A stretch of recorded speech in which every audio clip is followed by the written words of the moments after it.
ETF index mutual funds నేర్చుకుని stock మార్కెట్లో రాణించాలనుకుంటున్నారా? వెంటనే ఈ నెంబర్కి కాల్ చేయండి.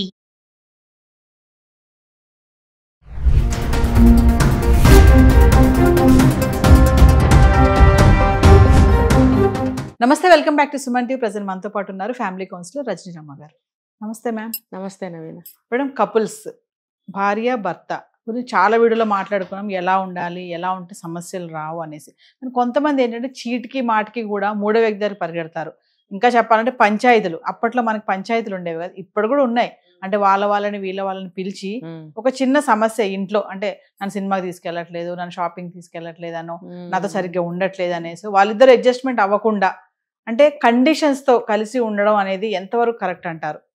చీటికి మాటికి ఇలా పంచాయతీలు పెట్టడము అంటే నిలుస్తుందా ఆ బంధం అంటే ఏం చెప్తారు? అంటే పెళ్ళైన కొత్తలో ఈ రకంగా చేయటం అనేది ఒకటి, తర్వాత 10-15 సంవత్సరాల తర్వాత చేయటం అనేది ఒకటి, అన్ని బాధ్యతలు తీరిపోయి పిల్లలు సెటిల్ అయిపోయి ఒక ఏజ్కి వచ్చిన తర్వాత చేయటం అనేది ఒకటి. 3 స్టేజెస్ అన్నమాట. ఇది ఎప్పుడు చేయవచ్చు అంటే మిడిల్ ఆఫ్ ద సంసార జీవితం అనేది మనం చెప్పుకోవచ్చు. కొంతకాలం వెయిట్ చేయాలి, ఇంకా జీవితం ఉంది కాబట్టి ఇప్పుడు సరి చేసుకోకపోతే ఇంకా మిగిలిన జీవితం ఎలా ఉంటుందో అన్న పద్ధతిలో మిడిల్ స్టేజ్లో మనం చేసుకోవచ్చు పంచాయతీలు. కానీ పంచాయతీ అని అంటే ఊరికే అన్నెసరీగా మనం వన్ సైడ్ క్రియేట్ చేసుకుని పంచాయతీ పెట్టుకోవటం కాదు.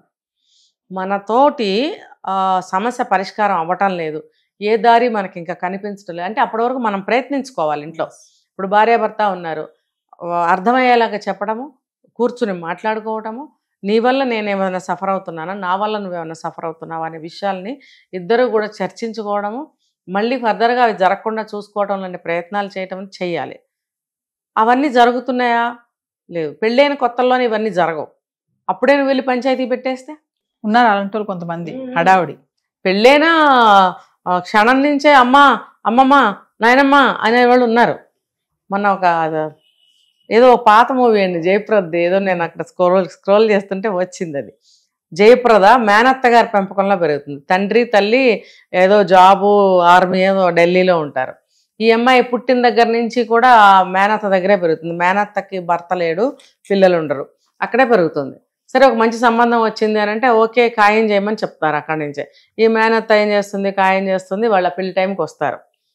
ఆర్మీలో ఎక్కువ లీవులు ఉండవు కాబట్టి వస్తారు, పెళ్లి చేస్తారు, మంచిగా చూసుకోండి అమ్మా అని చెప్తారు, వాళ్ళు వెళ్ళిపోతారు. ఈ వచ్చిన భర్త పాటలు పడుతూ ఉంటాడు.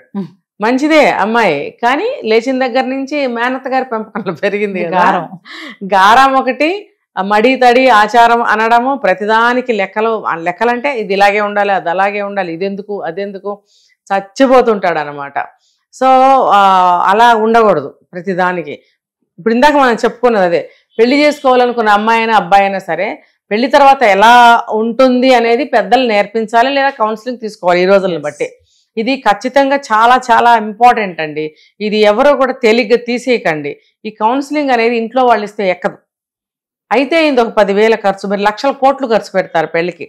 10,000 అందులో భాగంగా మీరు అనుకుని కౌన్సిలింగ్ కనుక మీ అమ్మాయికో అబ్బాయికో ఇప్పించినట్టయితే, బోత్ సైడ్స్ ఇప్పించాలి, వాళ్ళు అబ్బాయికి వీళ్ళ అమ్మాయికి ఇప్పించాల్సిందే, లేదా ఇద్దరిని కలిపి తీసుకెళ్ళాలి. ఇప్పుడు నవేడేస్ పెళ్లికి ముందు అనేక సార్లు మీట్ అవుతున్నారు, ఎన్నో విషయాలు మాట్లాడుకుంటున్నారు, పెళ్లి అరేంజ్మెంట్స్ అన్ని ఇలా జరగాలి ఇలా జరగాలని అమ్మాయి అబ్బాయే మాట్లాడుకుని వాళ్ళే ఆర్డర్లు ఇస్తున్నారు. కాబట్టి ఇదేమంత పెద్ద తప్పు కాదు. ఇద్దరూ కలిసి ఇద్దరిని తీసుకుని కౌన్సిలింగ్కి వెళ్ళి ఇద్దరిని ఒక చోట కూర్చోబెట్టి చెప్పించినట్టయితే ఇంకా బాగా వర్కౌట్ అవుతుంది. సో ఆ పని చేయాలి. ఇప్పుడు ఇక్కడ ఏమవుతుందంటే అలా చెప్పించకపోవడం వల్ల, కౌన్సిలింగ్ ఇప్పించకపోవడం వల్ల వీళ్ళు ఈ మైండ్ సెట్ ఇలా ఉంటే కనుక ప్రతి చిన్నదానికి అమ్మతో చెప్పాలి, నాన్నతో చెప్పాలి నిర్ణయాలు అంటే ఏంటంటే వీళ్ళకి ఒక ఇది రాదు, ఏది కూడా ఓన్గా డెసిషన్ తీసుకోవటము, సాల్వ్ చేసుకునే అనే లక్షణము వీళ్ళకి ఉండదు. ఎందుకంటే చిన్నప్పటి నుంచి గారాలు కదా, అన్ని ఆడిందే ఆట పాడిందే పాట, అమ్మ నాన్న పట్టుకొచ్చి ఇచ్చేస్తూ ఉంటారు, అడక్క ముందే తెచ్చిస్తూ ఉంటారు. మళ్ళీ ఇంకా వాళ్ళ స్థాయిని బట్టి వెండి పళ్ళాల్లో తినిపించటము, బంగారాలు దిగేయటము, ఎక్కడికైనా వెళ్తే మహారాణిలాగా చూసుకోవటము, తుమ్మితే అమ్మో అమ్మో అమ్మో తుమ్మేసింది అనటము, కొంచెము ఒళ్ళెచ్చబడితే అమ్మో అమ్మో అమ్మో ఏదో అయిపోయింది గారాము. ఇలా చేయటం వల్ల ఏమవుతుందంటే ప్రతి చిన్నదానికి తీసుకెళ్ళి చాడీలు చెప్పినట్టు చెప్తారు భర్త మీద. అలా చెప్పకూడదు.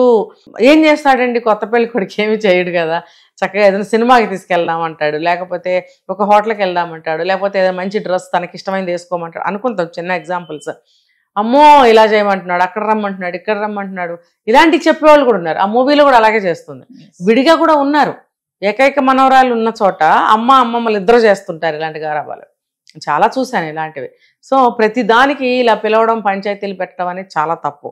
ఇప్పుడు రీసెంట్గా కూడా ఏదో పెద్ద గొడవ అయ్యింది ఎక్కడో, వాళ్ళు ఇలాగ మీటింగులు పెట్టారు. ఆ పిల్ల తల్లి కూడా వచ్చి కండిషన్స్ పెట్టి దీని ప్రకారం ఉండాలి, అయితే మా అమ్మాయిని తీసుకెళ్ళిపోతాం అనే మాటలు మాట్లాడితే అసలు అలాంటి వాళ్ళు పెళ్లి చేయకండి. పాపం కండిషన్స్ మధ్యలో మీ అమ్మాయిని ఎందుకు నరకయాతన పెడతారు? మీ దగ్గరే ఉంచుకొని జీవితం చివరి వరకు ఇద్దరు కలిసే బ్రతకండి. అది పాజిబుల్ అయితే. అది పాజిబులేనా కాదనేది తెలుసుకోండి. కాదు కాబట్టి ఆ అమ్మాయికి ఎలా మీరు ట్రైన్ చేయాలి, పెళ్ళయ్యాక ఎలా ఉండాలనేది నేర్పించండి. ఒకవేళ వినపోతే గట్టిగా తిట్టి చెప్పండి. ఇప్పటి వరకు నువ్వు పిల్లవి, ఇప్పుడు పెళ్ళయింది, ఒకటికి భార్యవి, రేపు తల్లి అవుతావు, నీకు ఎన్నో బాధ్యతలు ఉంటాయి, ఇక్కడ చేసినట్టు అక్కడ చేయకూడదు అని గట్టిగా చెప్పి పంపించాలి. కండిషన్స్ కాదు, వార్నింగ్ ఇచ్చి పంపించాలి. అప్పుడు వాళ్ళు జాగ్రత్తగా ఉంటారు అక్కడ. లేకపోతే జీవితం చివరి వరకు కూడా సమస్యలు వస్తాయి. మరీ నిజంగా అబ్బాయి మంచివాడు కాకపోతే 10-15 ఏళ్ళు చూసిన తర్వాత అప్పుడు మీ మాట వినకపోతే, దారిలోకి రాకపోతే పెద్దల్ని పిలిచి నలుగురిని మీరు మాట్లాడచ్చు, తప్పులేదు. మళ్ళీ ఇది జీవిత చివరికాలం వరకు తీసుకెళ్ళి ముసలి వయసు వచ్చాక పంచాయతీలు పెడితే కూడా అది కూడా వర్కౌట్ అవ్వదు. సరి చేసుకోవాలనుకున్నప్పుడు ఒక స్టేజ్లో, ఒక సమయంలో మీరు చేసుకోండి. చేసుకుంటే ఏమన్నా వర్కౌట్ అవ్వచ్చు. అయితే మీ అదృష్టం, అవ్వకపోతే చెప్పలేం. ఇంకా అడ్జస్ట్మెంట్ మేడం, అడ్జస్ట్మెంట్ ఉండాలి కదా. ఇప్పుడు ఒకళ్ళతోనే అవ్వదు నవీన గారు. అడ్జస్ట్మెంట్ అనేది నాకేనా, నీకొద్దా? ఎవరో ఒకరు తగ్గాలి, అంతే కదా. తగ్గక్కర్లేదు.